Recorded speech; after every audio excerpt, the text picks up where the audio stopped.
Exactly what she said.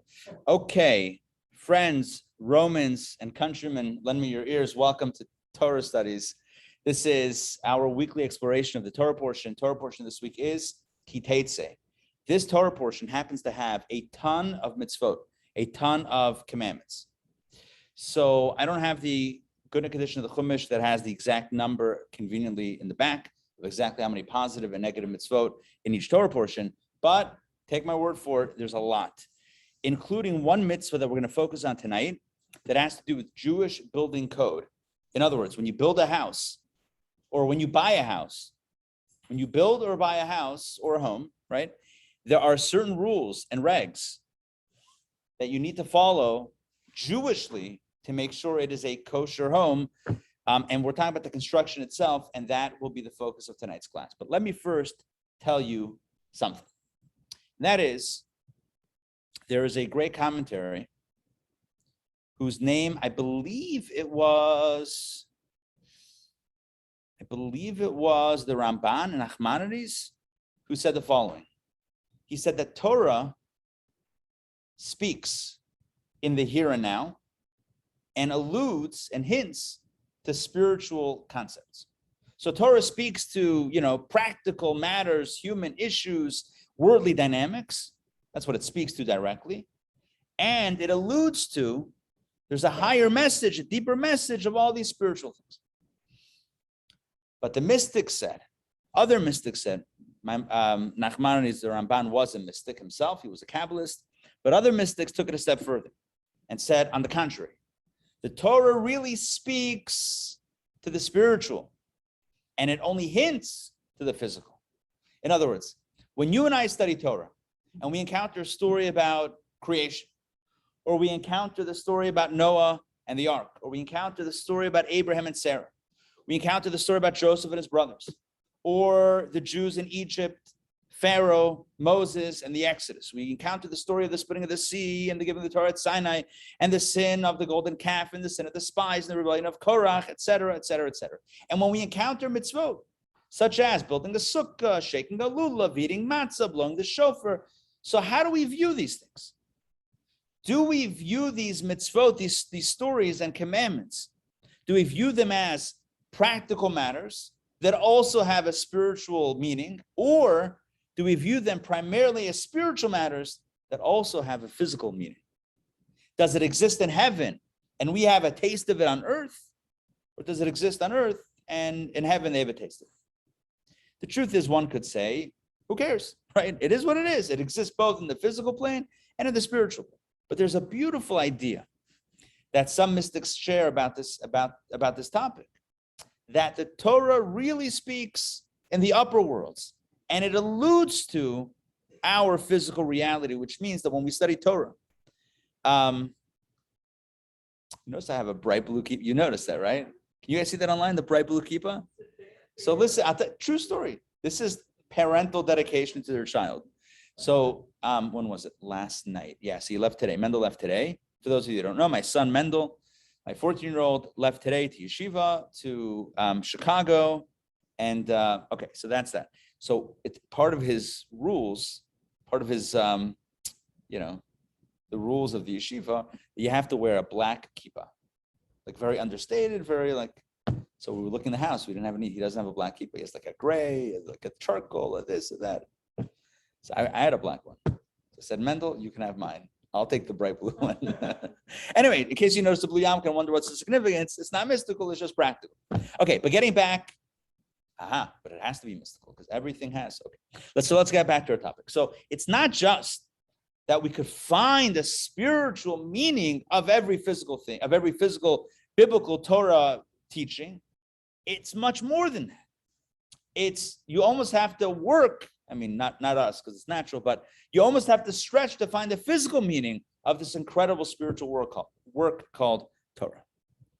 So today, what we're going to do is we're going to study Torah like they study in heaven. Torah seen through a spiritual lens. And the focus will be one mitzvah that we're going to look at on a practical level. We're going to ask a few questions. And as we'll see, we're going to hit a wall. You can't understand it. On a physical level, we're going to hit a wall. You can't understand it. The only way to understand it is to expand our consciousness and start understanding the mitzvah on a spiritual level.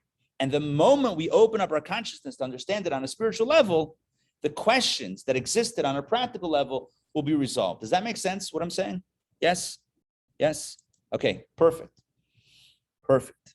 If I got 2 thumbs up, then I know for sure we're in a good place. Okay, so the focus of tonight's class will be on the mitzvah called Maikeh, or Ma'akeh. What is the mitzvah of Ma'akeh? It's the mitzvah of building a wall or a railing around your roof. Yeah, I know people pronounce it differently. Some people say roof, say roof, rough. No, that's the dog. Okay, right. No one says rough.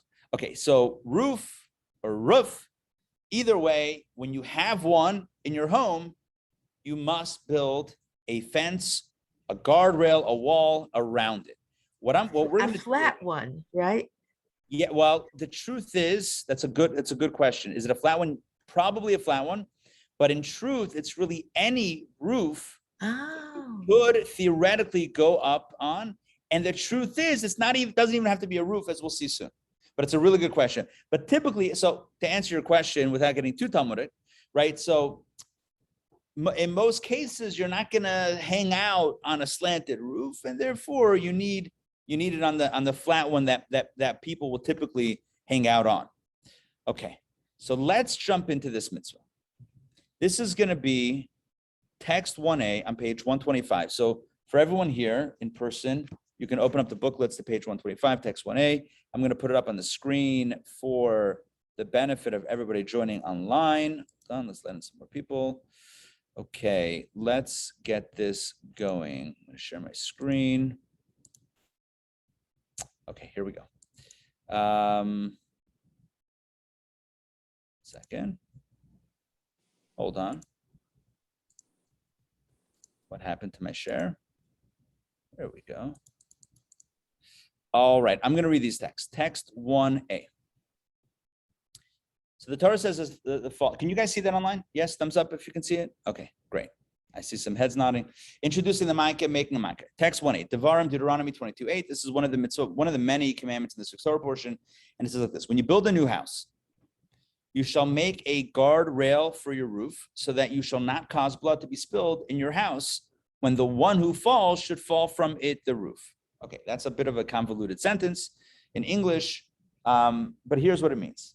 When you build a house, make sure you put a guardrail around the roof so that no one should fall, right? Because if someone falls, what's the implication? Help me out here, guys. If somebody falls, then who's responsible? You're responsible. The homeowner is responsible, right? Look what it says. You should not cause blood to be spilled in your house when the one who falls should fall from it. So if someone falls from it, then you're the one causing blood, even though who told them to fall from my roof? Okay, you're right. Who told them? No one told them. But nonetheless, you have to take responsibility, preemptive and proactive responsibility, to make sure that there is a guardrail around the roof. Now, the truth is, so far so good. It's a pretty straightforward mitzvah. It's the idea of preventing an accident. Let's take a look at text 1b. Here we have the Sfarno. Doesn't God give liability insurance? Exactly. God says you want liability insurance, make sure you put up the guardrail. All right, text 1b. Good. The Sfarno says as follows. He explains why, so that he quotes the verse, so that you shall not cause blood to be spilled in your house. And he says what I just said, if someone were to fall, make sure that you are not in any way at fault, so that blood should not be attributed to your home. So if somebody fell, and as I pointed out, we have a daily Torah study class at noon every day, hence the term daily. So it's called Daily Power Parsha. And I pointed out a few days ago when we were studying this mitzvah that it refers to even someone who was acting recklessly on your roof. So let's say they were acting recklessly. That's why the Torah says, Ki yipol hanofel. The faller shouldn't fall. Why did I say the faller shouldn't fall? Why not the person shouldn't fall? Because the person was acting reckless, so he was in the act of being a faller, right? And yet, you have to take responsibility to make sure that they don't fall on your property. So, and if due to your lack of preventative measures, the person indeed fell, then the bloodshed is attributed. On some level, there's culpability. Now, I mentioned before that we can expand this mitzvah. It's not just the roof, it's not just the guardrail. Because what is at the core of this mitzvah? Help me out here. What's at the core of this mitzvah? What's at the core of this idea? I have an idea Yeah, go, Sarah, go. that the Jewish people are all bonded one to another. Good, okay, good, excellent. But that's going a little too deep. Well, not too deep, but it's going a little. Hold that thought, because we're gonna hopefully bring that in. But I'm asking on a very practical level. What's at the core of this mitzvah? Prevention. Good, perfect. So what else? Let's brainstorm together. What else could this apply to in the house? What other things do you think might fall under this category of putting up a guardrail around your home? Give me some more scenarios. Stairs that your 2-year-old can't fall down. Good. Putting up a gate, a baby gate. Good. What else? Sharpen Sharpen your knives, Mark? those sharp knives. Oh, okay. I'm kidding. I know. I figured that's what you were saying. What else? Keeping a fire extinguisher. A fire extinguisher. Fire extinguisher. Good. What else? A mezuzah? Okay, that's a spiritual one. Good. What else? A ditch in your yard. Oh, excellent. A ditch in your yard. Yeah. What would you have to do to the ditch in the yard? Oh, you have to. Fence around it.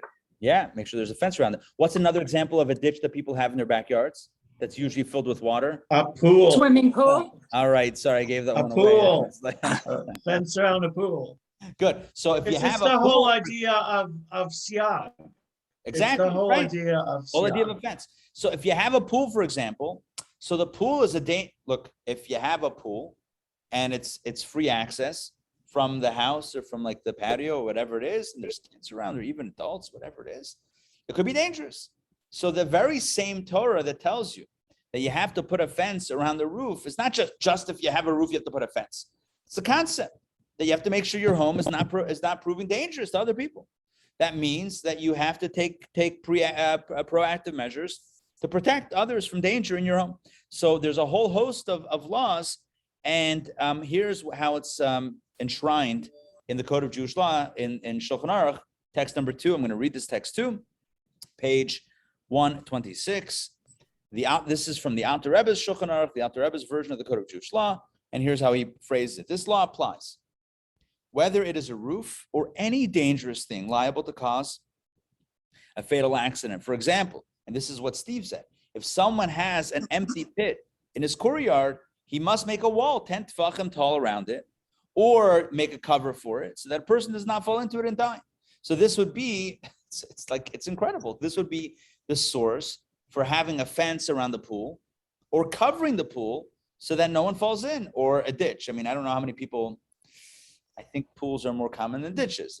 That's my take on this. But if you had a ditch, this would apply. So it's expanded also in Jewish law to include if one, I'll give you some interesting scenarios. Let's say one has a dangerous animal in their house, right? Let's say someone has a tiger. You're thinking, who has a tiger, right? I'm not going to judge if you watched Tiger King last year. Huh? What?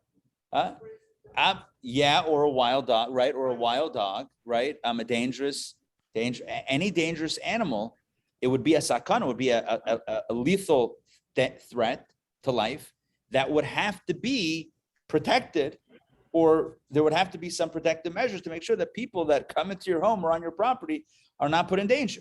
Another example would be maybe a lock or something on a medicine cabinet. Somebody mentioned like a baby gate, a gate for kids not to fall down the stairs, right? God forbid, but also on medicine cabinets, young children, or cleaning supplies. Keeping the handles turned away from on the hot pot when it's on the stove, keeping the handles turned in. So that Okay. Yeah, good. I was always taught that. That's why I know. There you go. So then it's Masorah, then it's tradition. Good. Yeah. So we I have a question. Do you Yes. know what the measurement these days is of a tefach? My understanding was, where did I see the number this week? I think I saw 40 inches for the 10 tefachim, which means about 4 inches of tefach. So less than 4 feet, Less than 4, yeah. Well, hold on, 30. like 3.5 feet. Yeah, about 3.5. Yeah, yeah, right around 3.5 feet. It's so interesting because, a couple of years ago, I was looking for a house. I was house shopping before I got this money pit. But so there were several houses that I looked at with that second story like parapets. And they were not up to code because they were too low. Mhm. And I was just thinking, I think it's more than that. The Interesting. building code today Right. for It would like make a sense. railing Yeah. might be a lot more than even the Asrat Tefachim. Right. Yeah. It's a good. For- Really you could phrase. Because anything that's a Sakanas Nefesh Right. is something we got to watch out for. It's Exactly, and that's the message. If there's the a standards. Exactly. If there's a danger to life, then you have to taper out the measure. So I want to get into 2 questions before we explore this on a deeper level. So the first thing we need to know is when it comes to a mitzvah, there are 2 types of mitzvot. There are positive mitzvot and there are negative mitzvot. And what that means is there are mitzvot in which we're told to do something, and then mitzvot that we're told not to do something. So for example, there's a mitzvah that says in this week's Torah portion, don't wear a garment that's woven of wool and linen together. So if you have a garment that has wool and linen together, don't wear it. Off limits. Shatnez, no good. But why? We'll leave that for another class, another discussion, but that's what it says. So that's a prohibitive mitzvah. Don't wear a garment of wool and linen. And then you have a positive mitzvah, like do wear a garment, do wear tzitzit fringes, like the corners, the strings, on the corner of a four-corner garment, like a tallit, a prayer shawl, or an under the shirt prayer shawl, etc. So you have, and that's a positive mitzvah. That's a do this mitzvah, or wrap tefillin, or put up a mezuzah on your door, or light Shabbat candles. These are positive actions. Then you have the negative ones. Don't. So the way it works is like this. The way it works is that in halacha and Jewish law, you do not make a blessing. You do not. I'm just for a clean background. I'm just muting everybody on for a.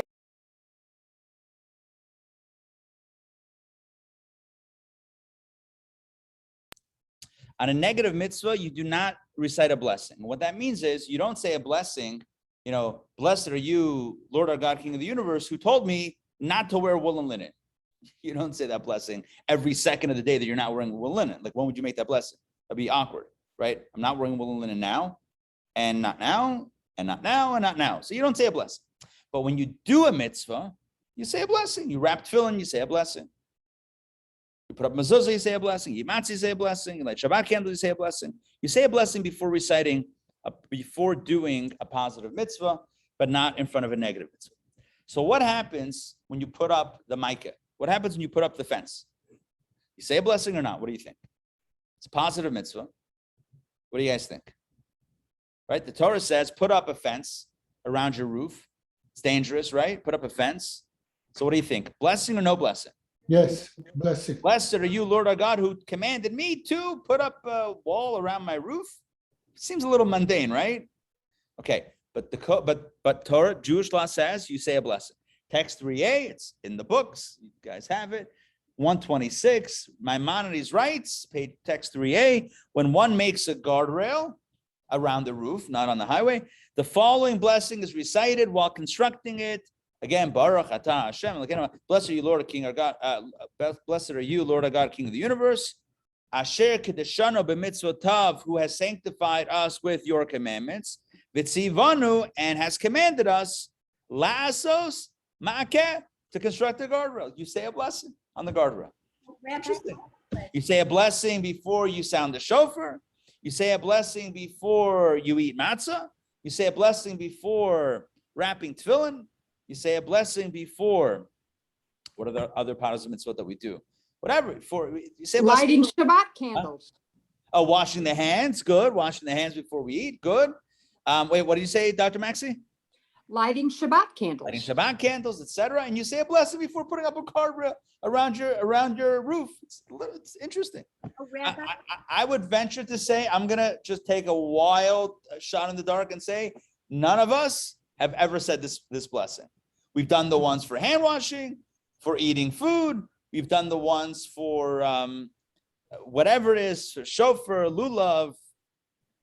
We haven't eating in a sukkah, but not the one for building a guardrail. It's a very rare one, but that's the law. We're about to ask a question, but first I heard a question come through. oh, Rabbi, I was Yes. wondering, like, if you have a ditch, why do you have to put a fence around it? Why can't you just fill in the ditch? For sure, you should fill it in. Yeah, that's another mitzvah. It's called to fill in. To fill in. That was a joke. I set myself up. Yeah, yes, you did. Yes, you did, Adina Maka. Sorry, you give me a softball pitch like that, we're knock it out of the park. Okay, so yes, you would fill it in, or if you can't fill it in, or if you don't want to fill it in, then you would have to put a fence around it. Now the question is like this. Rabbi, if there's a narrow alley, Yes.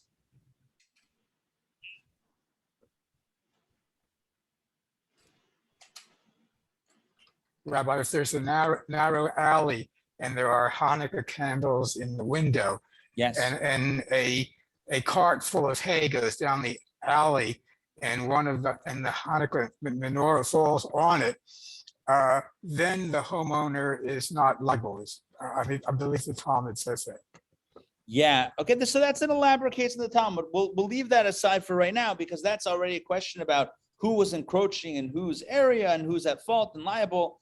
But the general notion here is that when you have something that's dangerous, like the classic case of the Torah, which is a roof that's people can walk on, and it's just a ledge, you can fall right off. You have to put up a guardrail and say the blessing. So take a look. Rabbi, excuse me, Rabbi, Yes. is this a third category of mitzvah because it's not mandatory and it's not a prohibition?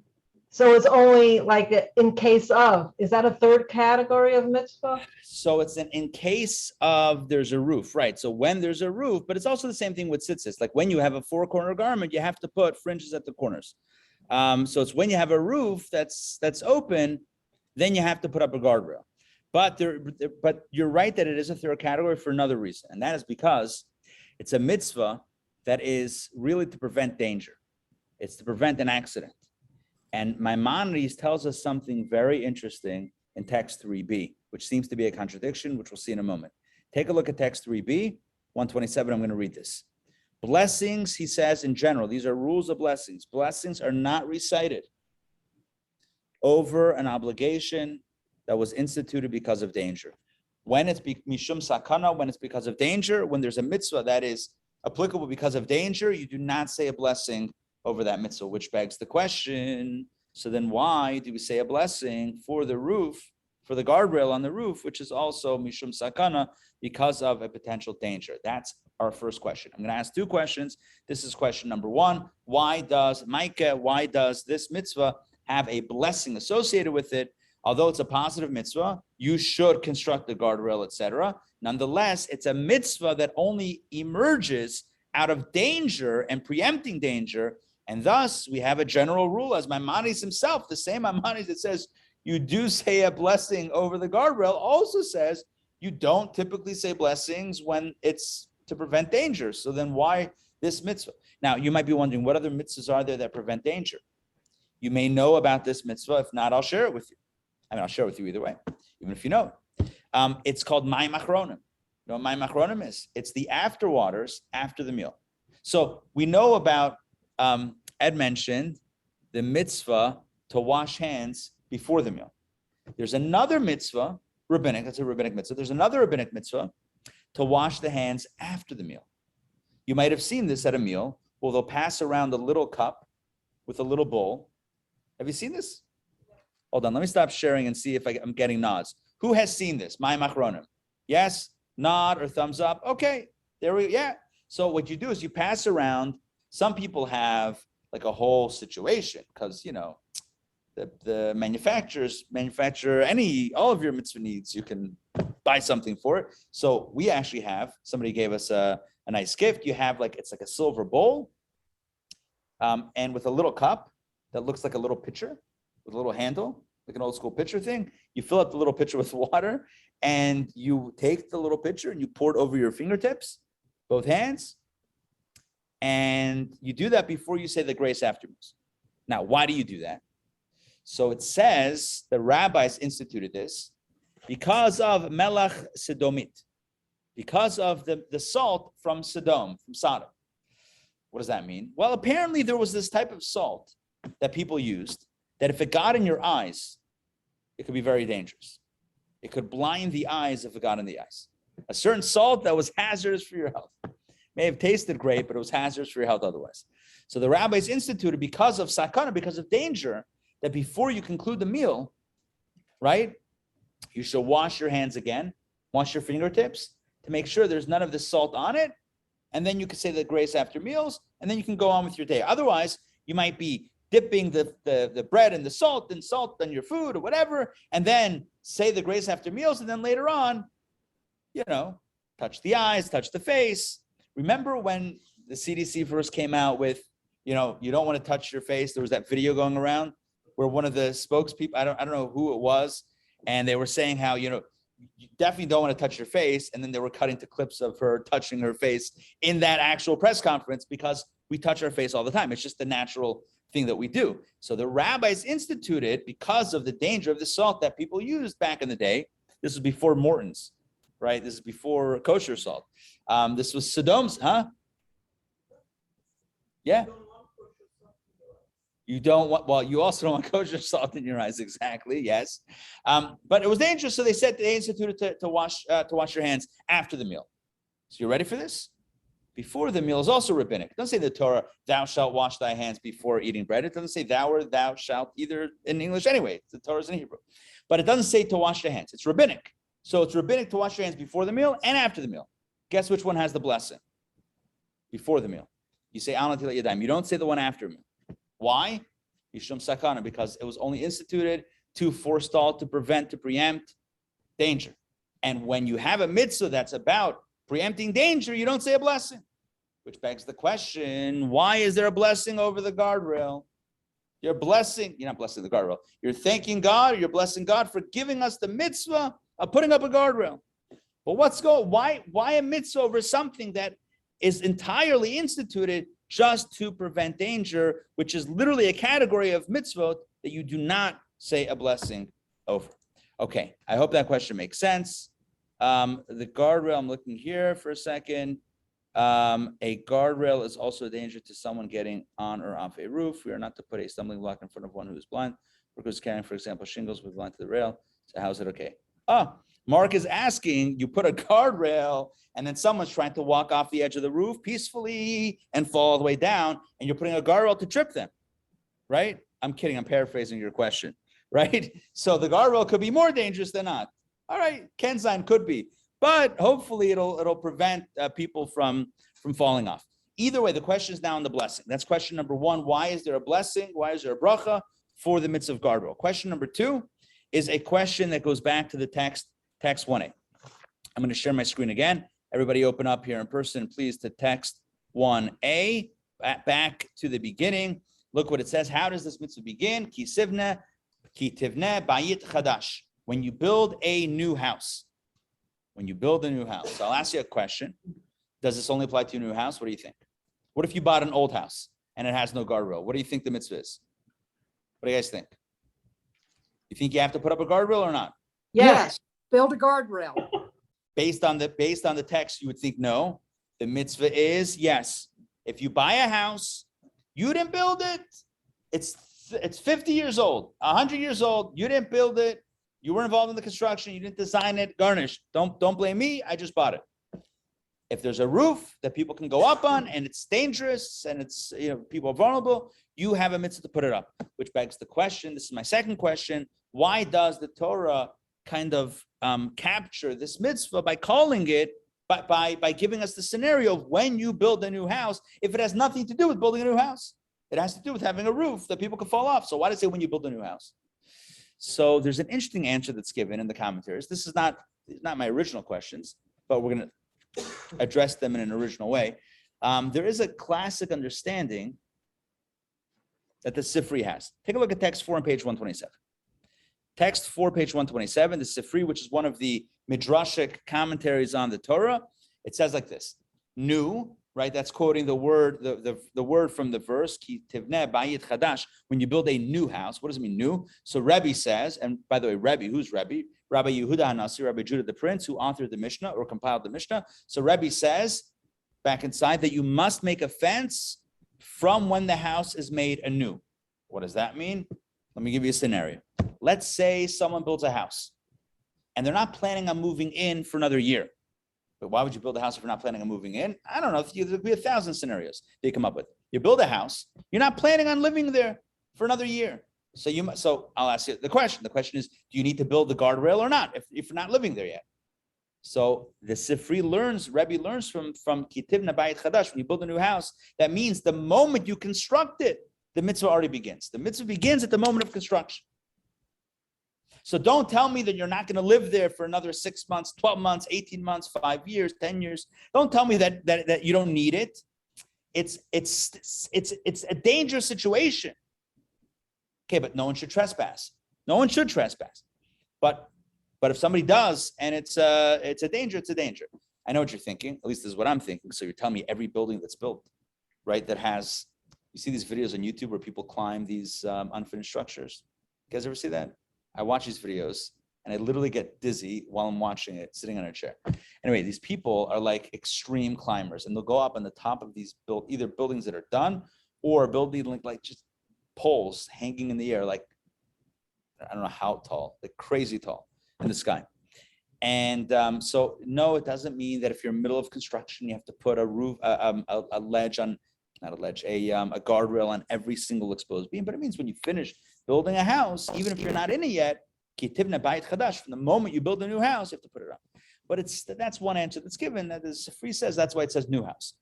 But it's still misleading, because the fact is that whether it's a new house or whether it's an old house that never had one, you still need to have the guardrail. So maybe it should have said when you acquire a house. Well, no, what if you didn't acquire it, built it? Either way, the mitzvah is on the homeowner, and it's not on the contractor. The mitzvah is on the homeowner. So then why does it say when you build a new house? Either way, the question of new and build comes into play. So we have two questions. We have a simple mitzvah and two questions. Simple mitzvah is you have a rooftop, you got to build a guardrail. Question number one, why is there a blessing? Question number two, why does the Torah introduce this by calling it a new house when that's not necessarily the case? So to understand this, let's talk about life. And what we're going to do now is kind of move away from, we're going to move away from the tangible conversation, the literal conversation about roofs and homes and guardrails, and talk about you and I on a bit of a personal level.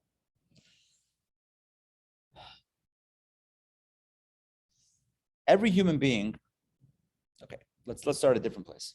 I wrote in one of the emails today that I sent out not that long ago, I wrote about cancel culture. Cancel culture. So what is cancel culture? Cancel culture means somebody does something wrong, they're canceled, right? That's it. They're out.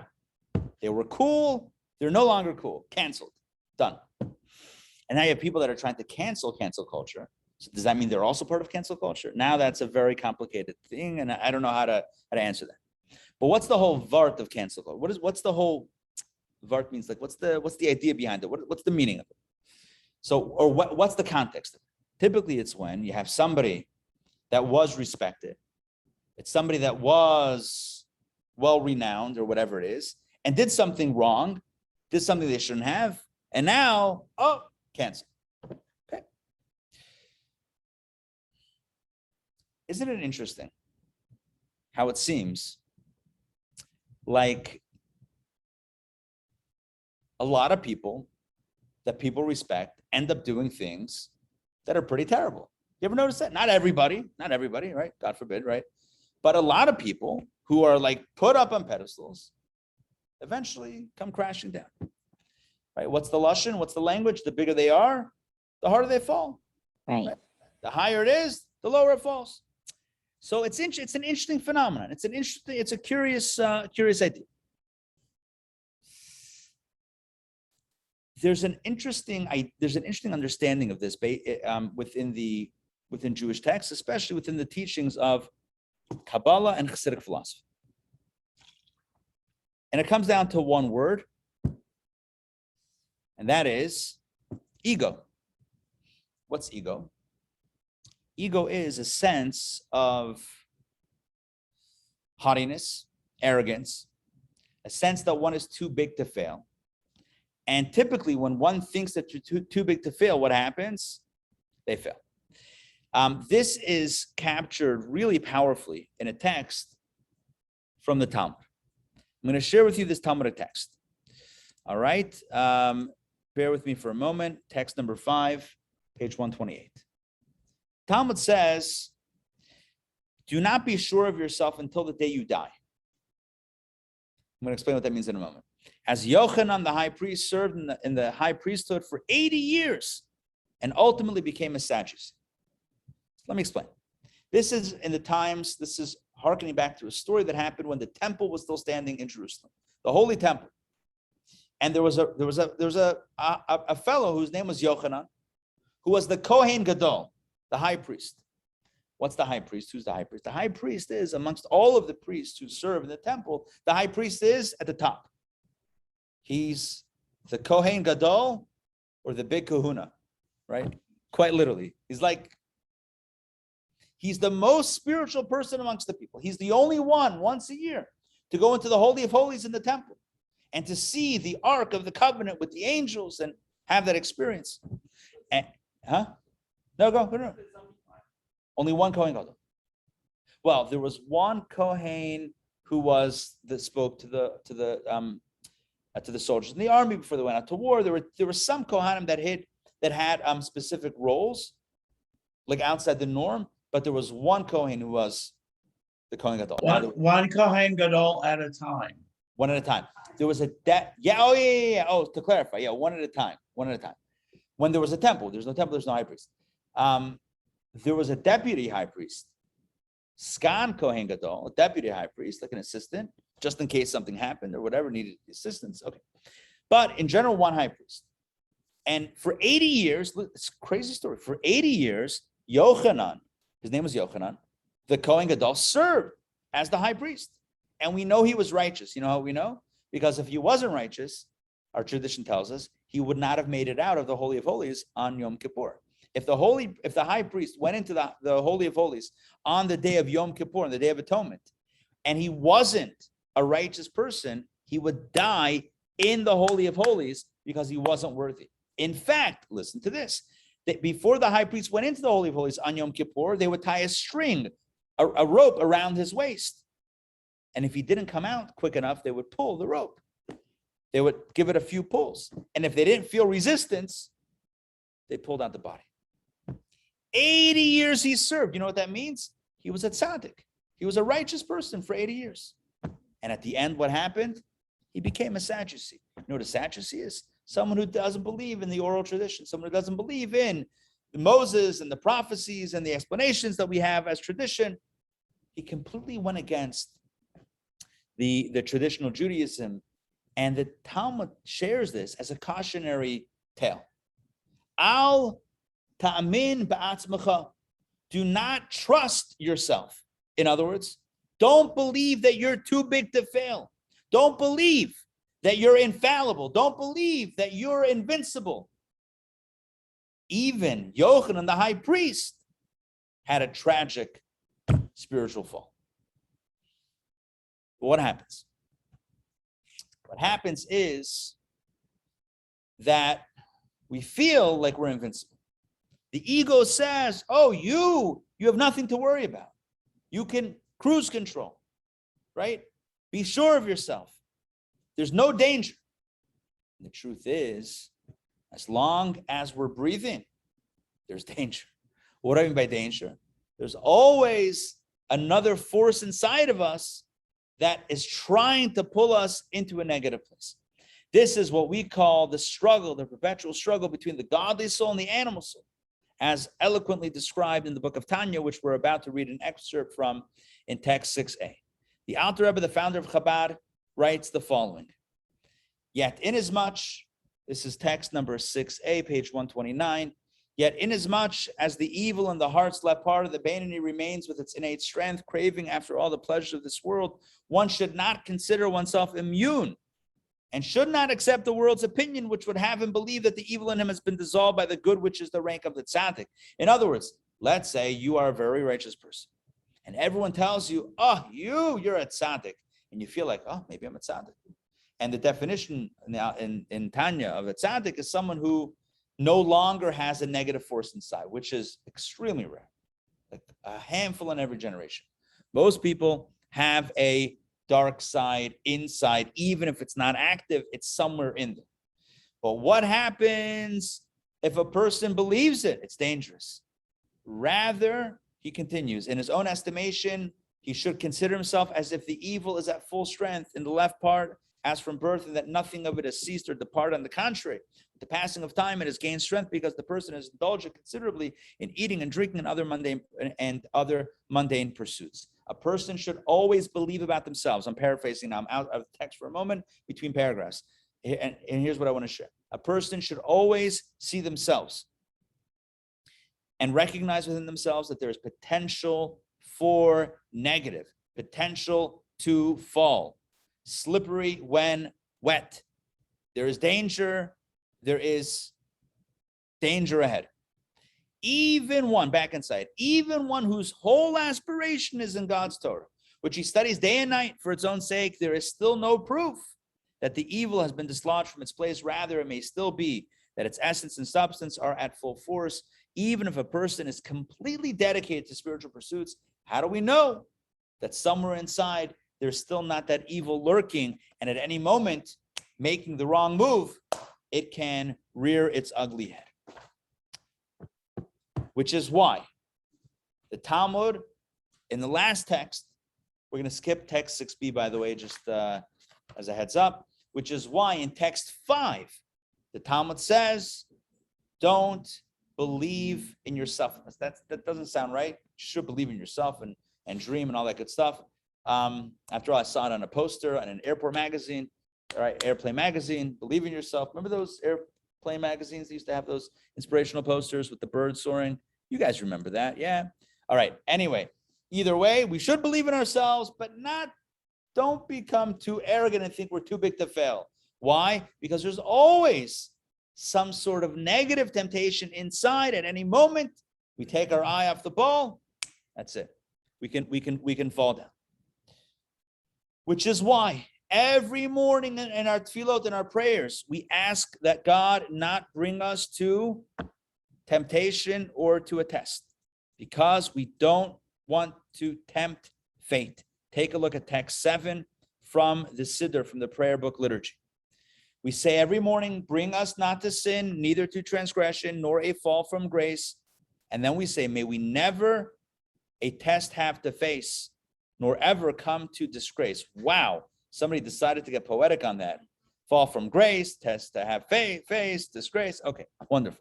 All right, somebody was getting all poetic with this translation. Nonetheless, the point is clear. We say every morning, please Hashem, don't bring me to a test. I don't want to be tested. I don't want to fall, etc. Because we realize how indeed we're precarious. Along the same lines, on a practical level, we tell a nazir the following. You know what a nazir is? All right, let's introduce the nazir. The Torah says if somebody takes a vow of being a nazir, they have 3 prohibitions. Number 1, no contact with death. No coming in contact with a dead body. No funerals, no cemeteries, garnished. For how long? Well, how long did you say that you're going to be a nazir for? If you took a pledge to be a nazir for a year, that means the year, no coming in contact with death. Also, no getting haircuts. If you're a nazir, no haircuts. And number 3, the third prohibition, no grape or alcohol products. So again, in reverse order, no grape or alcohol products, no haircuts, and no coming in contact with death. Why these 3 things? I don't know, Torah says so. And that's what a nazir is. A nazir means someone who's vowing to abstain from these 3 things. So take a look at what our sages tell us. text 8a. The Talmud says, lech lech, go around, and do not approach the vineyard, they tell the Nazir. What do you tell a Nazir? Go roam in the vineyard, but just don't touch. Or do you tell the Nazir, bro, good advice, just go around the vineyard. You with me on this? If you have a friend that's struggling with a temptation, what do you tell them? Jump in and hold yourself back, white knuckle it, right? Just grab onto something and hope you don't jump in?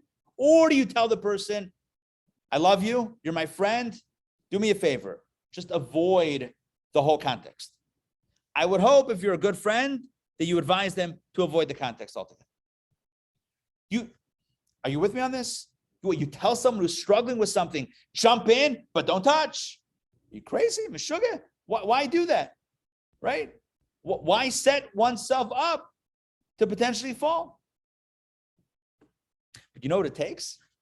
It takes a little self-awareness, right? If we don't think we can fall, well, then everything's on limits. The moment you realize, 1 second, I'm susceptible. I'm not perfect. I'm not a tzaddik. I'm working on being a beni, which means I still have a struggle. If you're self-aware enough to know your limitations, so then you can know what to stay away from. When you trust yourself too much, that's when we fall. Does that make sense? Yes. Back inside the text. Text 8b. Listen, we could get contemporary with these illustrations. I don't think we need to. Text 8b. Rambam says, according to rabbinic decree, it is forbidden for a nazir, again, someone who took this vow of abstention, no coming in contact with death, no haircuts, and no wine or grape juice. It is forbidden to a nazir to abide amidst a gathering of people drinking wine. A nazir is not allowed to go to a farbrengen. Well, okay, maybe a farbrengen, yes, but not to a place where people are drinking wine. Instead, he should separate himself far from them because they present a hurdle for him. Look at Rambam, Hilchot Nizirut, the laws of Nizirut, chapter 5, halacha 10. He says the following: if you're a Nazir, stay away from a moshav shotei yayin. Stay away from a gathering of wine drinkers. Why? Because you can't have. And what do? Put yourself in a position where everyone else is drinking. You're not going to drink? That's setting yourself up to be tempted. So don't do it. It doesn't make sense. Don't do it. Let's continue. Text 9. Beautiful, beautiful text. The Alter Rebbe writes, this is from Likutei Torah. By the way, Likutei Torah, you see that? Text 9, Rabbi Shneir Zalman V'Yadi, that's the Alter Rebbe, Likutei Torah, Bat Chanan. Likutei Torah is what we study every Shabbos morning. Rabbi Shusterman teaches every Shabbos morning, Shabbat morning, 9:15, right here in the synagogue. The Alter Rebbe writes, Teshuvat HaGeder, Shuva of the fence. You see where we're going with this, by the way, okay? Well, if you didn't, now you do. Shuva of the fence. Oh, hey, I remember fence. We were talking about that at some point tonight. Means distancing from evil to the greatest degree possible so that one will not be tempted to sin, God forbid. The penitent needs this more than someone who has not sinned. The sages taught one should not say, I'm repulsed by the thought of eating meat and milk. Rather, one should say, I'm adding those words, I am not repulsed, but what can I do? My Father in heaven has decreed upon me. In other words, should someone say, I would love to eat meat and milk, but I can't, or I don't want to eat meat and milk? What's better? Which attitude is better? The Talmud says one should say, I would love to eat it. I would desire it. It'll be so good. But you know, I'm going to hold myself back. That's what the Talmud says. But the Alter Rebbe says, the holy Maggid, the Maggid of Mizrich said that what the Talmud says only applies to someone who has never sinned. The penitent, however, must develop a feeling of disgust toward evil or that which is forbidden, so that he says, this is repulsive to me, so that he does not fall into it. In other words, somebody that's super strong, that doesn't have that temptation, could say, yeah, sure, I would like it, but I'm not going to do it, because they're not actually tempted. But someone who actually has a temptation, for them to wander close, to flirt with it, would be devastating. If you don't get the exact terminology here, I don't want to dive too deeply into it. We don't have enough time. We have a few more texts and two big ideas to get to. So I'm going to move through it a little bit quickly. Last paragraph. Thus, someone who has been in a lower place, someone who has let me explain what that means, lower place. Someone who has tripped up before in this area must be extra careful even after he has come up. If you know that this, whatever, has proved to be an area of challenge, morally, spiritually, ethically, right, on our level or whatever level it is, then it's incumbent upon us, right? If we know this about ourselves, then we have to be careful not to put ourselves in the direct range of that temptation. But where does it come from? It comes from self-awareness.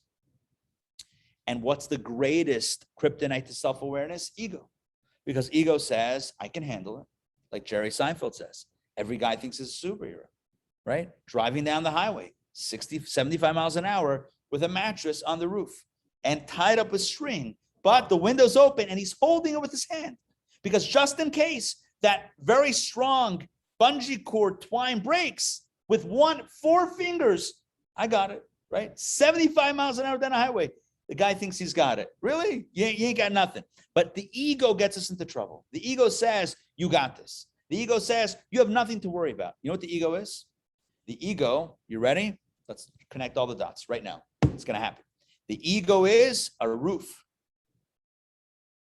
without, dramatic pause, without a railing. It's very elevated, right? It's super elevated, super haughty, super high. The ego says, look at me. And there's an edge. You could fall right off that edge. You know what the edge is? The edge are temptations. Everyone has their own list of things, of vices that get them, or that they're susceptible to. My list is not your list. Your list is not my list. That's why we judge each other, right? Everyone judges someone else. Everyone says, oh, I can't believe they did that. You know why you say that? Because that's not your issue. They'll look at you and say, I can't believe you did what you did. So you know what's better? Don't look at anyone else. Look at yourself and say, I can't believe I did that. That's a healthier approach. And that's exactly what we're advocating in today's class. What does it mean to build a guardrail around your roof? Recognize that you have a roof, which is an ego. Recognize that there are areas in which you could fall from. Recognize what those edges are, what those vulnerable situations are. For some, it's being in certain places. For some, it's having certain stimuli. For some, everyone's got something else. Know what the edge of your roof is. And then put up the guardrail. Putting up the guardrail means very simple. It means recognizing that there's danger. The first step in avoiding danger is recognizing that there is danger. Because the moment we recognize that there's danger, we can put safeguards into place. Oh, I see there's danger, so I'm not going to go there. I'm not going to speak to that person. I'm not going to be in that situation. I'm not going to be at that time, in that place, whatever it is. Again, without getting into specifics, because everyone knows for themselves what their issues are. Everyone's got stuff. So there's no reason for anyone to tell anyone else about anything else. Everyone knows what they need to work on and what their precipices are. Is that the right word? Precipice? Yeah. What the sheer drop is in what everyone knows where they've fallen before. And if you know that, then you know one thing. You got to put up a fence. You got to, right? You want to fall again? Who wants to fall again? Put up the fence. That's what I mean that we're studying Torah on a mystical level. You could study Torah about buildings and about roofs and about guardrails, or you can study Torah on an elevated level. We're not just talking about roofs. We're not talking about buildings. We're not talking about construction, new construction. We're talking about a human being. A human being is an edifice. We are all a building. And we all have a roof. We all have an ego. And the ego has edges that we can fall off of. And what we need to do is put up a guardrail. And this is a circle of humility. Let me explain the circle of humility. It starts with humility. It starts with recognizing I'm not perfect. It starts with recognizing that there are areas in which I, the great I, am susceptible to falling. That's step one, self-awareness. Honest self. Now, don't go brutal, like I'm the worst person ever. No, that's not true either. But we have to know our weaknesses. Number one, humility, knowing the weaknesses. Then putting safeguards into place. Okay, so I know this is my challenge, so I'm going to make sure that everyone else can do it, but not me, because I know myself. So if it's safe for someone else, that's great, kol hakavod, but it's not safe for me. That's where my fence is. Everyone builds their own fence. And when you have a fence, that brings you back to more humility, because you live life recognizing your limitations. So you recognize your limitations, so you created a fence. But when you and then when you have a fence, you're now living in a space of recognizing vulnerability and living with that fact. And that keeps a person from going beyond those lines. It's when a person says, me, I need fences. People should be lucky to et cetera, et cetera, et cetera. That's when done. When there's no humility, there's no self-awareness, forget about it. That's it. There's no rules. There's no rules. And then you tell somebody, look what you did. It's like, what I did, what you did. Then that's it. Then we're done. Conversation over. Yeah, that's what happens. That's what ego looks like. We've all encountered ego, right? Maybe even in the mirror, whatever. But we've all encountered ego. That's what ego looks like. What does humility look like? Humility looks like, I know where the edge is. I know where the roof drops down. So I'm going to put up a fence. I know where it falls. I know where it needs to go. I know where it needs to go up, and I'm going to stay away. And now we're going to conclude. Give me 120 seconds, 2 more minutes. Now we have an answer to our 2 questions. Question number 1, why did we say a blessing over Micah? Why do you say a blessing over? Let me introduce one more concept, and then we'll answer the 2 questions. So up until now, we've said that the fence that we put is to protect us from falling. There's another element. The more we recognize our humility, the more we can appreciate the fact that there is a hard stop to how far our greatness, our powers extend. And when we push up against those limitations, the person realizes that, wait a second, I have a struggle with this. I have a challenge with this. These are my limitations. A person is humble, but moreover, a person is now ready to embrace something greater than self. When a person realizes the limitations of their own ego, their own self, a person is more likely in that space of humility to embrace a greater truth than oneself, a higher truth than oneself. A truth that is outside of oneself, an infinite truth, a divine truth. As long as a person believes that they are everything, have everything, that they're all powerful, then who needs God? But when we realize the limitations, the contours of our own existence, that's what allows us to reach out to God, who is beyond those limitations. Does that make sense? Yes? The moment we hit against the 4 walls of our own reality, of our own capabilities, then we realize, well, wait a second, if I want to go further, I need some assistance from above. I need something greater than self. See, if we have ego, then we're limitless, right? I need God.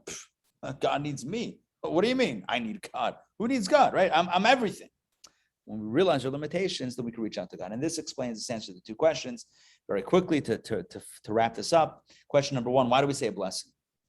If it's only preventative, if you're building a fence only to prevent danger, so why a blessing? I just explained. It's not only to prevent danger. We build the fences to recognize the limitations of our own existence and to allow us in that space of frustration with self to reach out to something beyond self. So in truth, the guardrails represent a breakthrough of self, where we recognize the limitations and reach out to something beyond self, which is why we say a blessing. The blessing is, thank God for giving me limitations so that I can recognize the importance of having God in my life, a truly infinite force in my life. I hope that point makes sense. If it doesn't, let me read to you this text, which will clarify. Please, God. Take a look at text number, text number 12. This is a text. You could put this up on your fridge. You can put this up on a mirror. You can live with this text and literally use this as a daily meditation, so that no creature, This is from the Rabbi. So that no creature will ever make the mistake of thinking that they have no need for the Creator and the ruler of the world, so that to that which is higher than them. God created them, all the creatures, with a deficiency in their being, one that they cannot fill themselves. As a result, they sense that they are dependent on a higher power. The Rebbe says, why is it? Listen to why is it that God created us with limitations? So that we would come to realize that we're dependent. We need that which is beyond. We need a higher power. So long as we believe that we are the higher power, I don't need a higher power. The moment we hit, can't go any further. We hit the roof edge and we put up the guardrails, and so we know where we're boxed in that space of internal frustration with self, if you will, recognizing our own limitations. We can then say, okay, now I recognize the need for a higher power. Now I recognize the need for something greater than self, because I recognize my own personal limitations. Turns out that recognizing limitations, putting up guardrails, is the greatest thing that leads to spiritual growth. So it's not just protecting us from sin, protecting us from falling. It's also a boost, a radical boost to our spiritual growth, which is why we recite a blessing. Number two, why does the Torah introduce it by when you build a new home? Any home, even if it's an old home, Torah again is alluding to this idea that anything new growth happens. True new radical growth happens. The only way innovation happens is when somebody was frustrated with the past. When you hit the wall of what was, then you can break through to what could be. Otherwise, it's going to be iterations of the same thing. It's not new. It's going to be an evolution, not a revolution. When do you have a revolution? When do you have a bayit chadash, a brand new edifice? When you realize the limitations of what currently is. It's only when you have the frustration in those limitations that you can seek to break out and create something dynamically and dramatically new. Thus, every case of recognizing the limitations of our roofs. Parapet, what's a parapet? Is that a roof? Is that a fence on the roof? Doesn't matter anymore.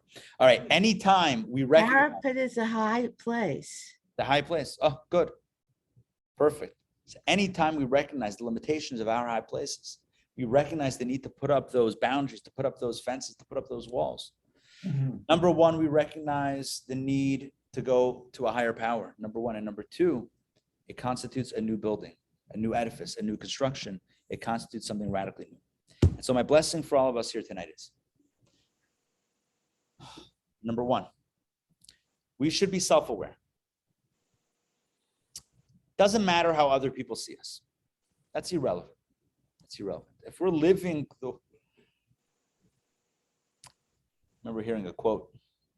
When I was 20, I thought when I was 20, I knew everybody was looking at me and I was trying to conform to what they wanted me to do. When I was 30, I knew everybody was looking at me, but I didn't care. But I said, I don't care what you want. I'm going to do what I want. And when I was 40, I realized no one's looking, right? So that's kind of the evolution of life. So at some point you realize no one's even looking at you. Like you do. So number one, it's not about what anyone else thinks about you. It's not a popularity contest. There's no points in looking good.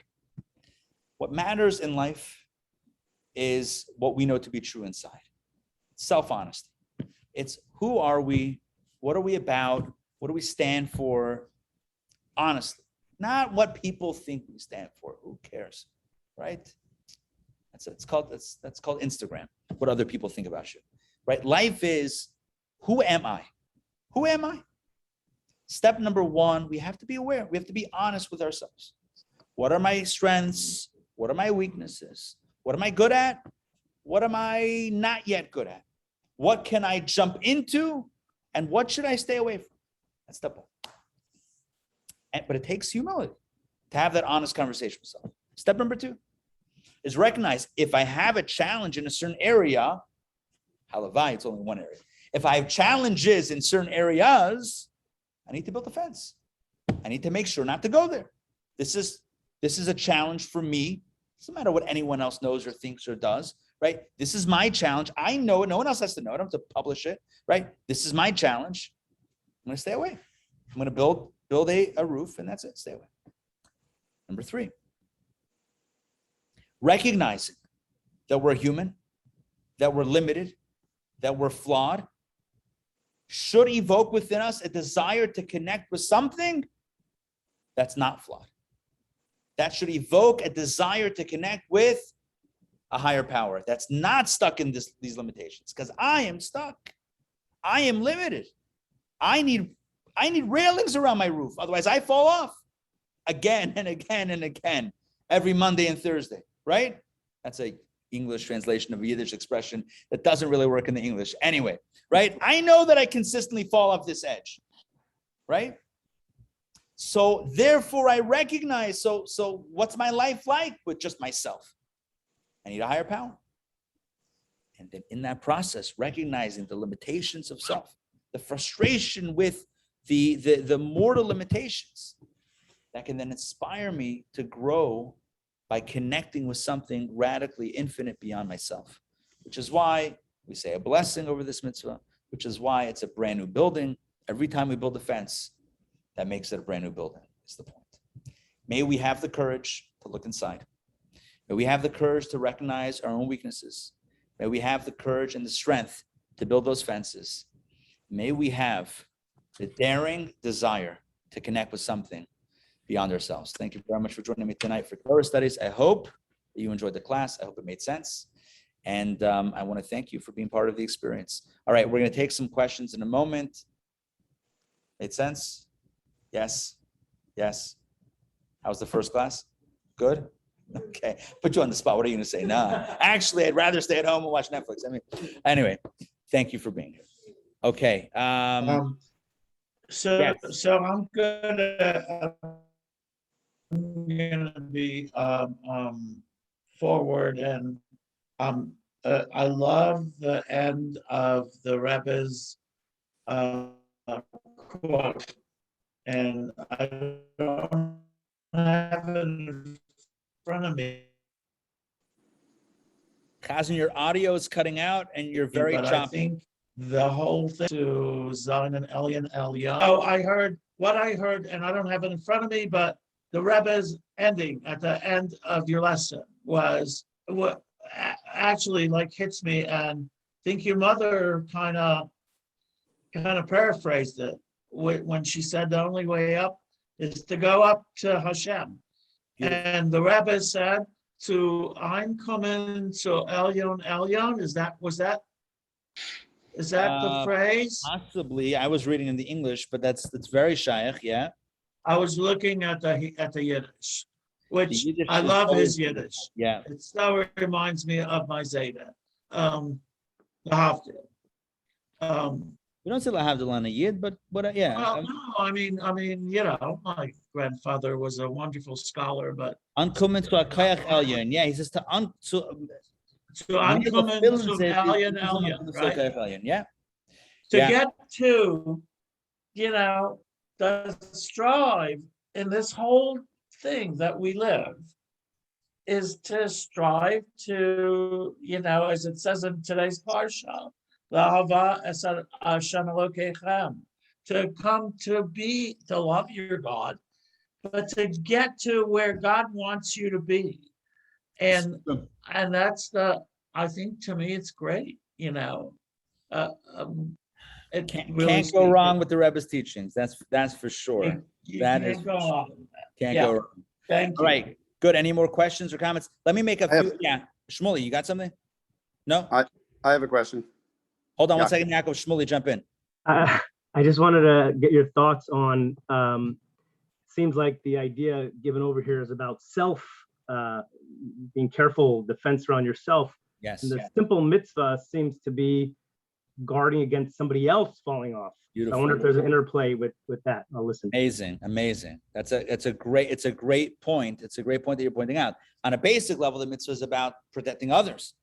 On a deeper level, it's about protecting self. It's a good point. I mean, you could ask us a question. How does it fit together? One, it's different. I didn't think of it in these terms, so I'm thinking about the question now. I think what I would say is, I kind of, I don't have it clear in my head, but I want to kind of formulate this idea, like when the self is the other or when the other is the self. That makes sense. When I realize that other that falls, yeah, the guy who's careless and falls all the time is really me, right? That's actually me. I'm the other. Like we typically say, well, me, I don't fall. It's the other people. Can't believe what they're doing. So reckless, so ridiculous. I can't, how could they have done that? I can't believe they did that thing. Cancel them. Meanwhile, slow down, cowboy. Like what? We're perfect, right? We're like not falling off things. So that's, I don't know if I don't know if it's perfect, but that's to me, it's like when we other the other, that's the problem. But when we recognize that the other is really us, the one that falls is me, that's a game changer. Yeah. Thank you. I have a question. Yes. Is it just for a new, maybe I just didn't hear when you said it, but it says when you build a new house, but does it mean only when you build a house or when you move into someone? No, so that's the thing. It really means anytime you get a hold of a house, even if you were living in there for a while and you didn't do it before, the mitzvah doesn't go away. So it's really all the time. Now we ask the question, so when I say when you build a new house, and the Sifri answers, which is the halachic midrash, says that when you build a house, even if you don't live there, you're already mechuyev, you're already obligated to put up the fence, even if there's no one that currently living there. But on a deeper level, the Rebbe explains, this is all from the Rebbe Sicha, the Rebbe explains that Kisivna B'Ais Chadash means that every time you engage in the process of recognizing your own limitations and therefore being motivated to touch something beyond that, to connect with Hashem, that is a B'Ais Chadash, that's a new home. But you're asking on a simple halachic question, on a core legal basis level, yes, you would have to put up the fence anytime. If there's no fence or guardrail, it has to go up. Yeah. And I have one more question. When you talk about the bias as being when you yourself achieve a new level and you think, that's good. I've got, okay. Right. So that means that's like, okay, so you're allowed to go to that high level and think good of yourself, but you still have to put a fence around your, yeah. So that doesn't mean that, right. So it doesn't mean that you shouldn't go and build yourself up. It means, yeah, I like what you're saying, and I think that's a good like. Well, I'm building on what you said. You should literally because you're talking about building. No, because the point is that you should build. Yes. But the higher you build, the higher the lower the fall, right? The higher you go up, the farther the fall. Yeah, well, and there's always going to be an edge. No, not necessarily. The higher you are, the further the drop is. Right. You get off that. But there's no prohibition to going higher. In other words, no, on the contrary, yeah. But no, what you said before was you should support yourself. You should give yourself recognition, and you should recognize. Don't be too hard on yourself, but put the fences around you. The previous Rebbe said, just like we have to be honest with ourselves with our deficiencies, we also have to be honest with ourselves. Yeah. With our milas, with our virtues. All right, we'll take one more question here on online. Yaakov, jump in. So now to build on Shmuley and especially what Noreen just said, let's say you work hard on yourself and you're in the groove of Elul, just hypothetically, and then you're at the top of your game and you're feeling strong, and all of a sudden it's apparently, whenever I get to a really, really strong spiritual place, seems like law of nature, someone or something is going to try to pull me all the way back down to a very low vibratory level. And at that point, if it's an annoying roommate, yeah, sure, whatever. But if it's someone you love, then what do? Do you socially distance yourself? Do you empathize? We're supposed to, feel. I mean, everybody's said this, that, when you're have a soulmate, you feel that same pain. So, but bottom line is, what do we do at that point? Because it seems to work. When they do that, it always catches me off guard. And it brings me down, and then I got to build myself all the way back, and it's frustrating and it's saddening. It's like, oh man, I was so at such a good spot. So, it's a great question, and it resonates as being a truth of life. And I would say, just echoing what the Alter Rebbe says in Tanya, that there's two issues. There's one is the issue that's kind of tripping us up, and then the other element is it's being surprised that we're being tripped up. So if we can take away the element of surprise, if we should expect that even when I'm floating in the Himmel, even when I'm floating in the clouds, right, I'm still a human being that still has triggers, and I still, can blow up at any moment, then at least it won't take us by surprise, and then we can deal with it. Part of the challenge of dealing with things is when we didn't expect them to happen. If we expect it to happen, then we expect the maintenance to be. I'm not telling you the exact maintenance. It's already a deeper conversation, but it should be less of a surprise and more of an expected thing. I'll end with this. We'll officially close it out with this, but excellent question. After Yom Kippur, I hear this from a lot of people. After Yom Kippur, on Yom Kippur, everyone feels holy, fasting, and wearing white and synagogue all day and all that stuff. And then after Yom Kippur is like the most susceptible time to get into a fight with somebody. So it is, right? Why? I don't know. Number one, because the Yetzer Hara, the evil inclination, wants to, balance things out a little bit. Like you felt really holy today, not so fast. Boom, coming down. Let me schlep you down. But also, number two, what we said tonight, it's like we take our eye off the fact that we're still human beings. It's like the story, the horses. The Baal Shem Tov used to travel with kvitzas haderech, which means that he was able to cover large distances very quickly, miraculously. So he would typically hire he had a wagon driver, horses. He would tell the wagon driver, turn around, and the horses let the horses gallop, and they were galloping. So the story goes that one time the horses were galloping, and they were covering large amounts of real estate. They were flying. Territory. And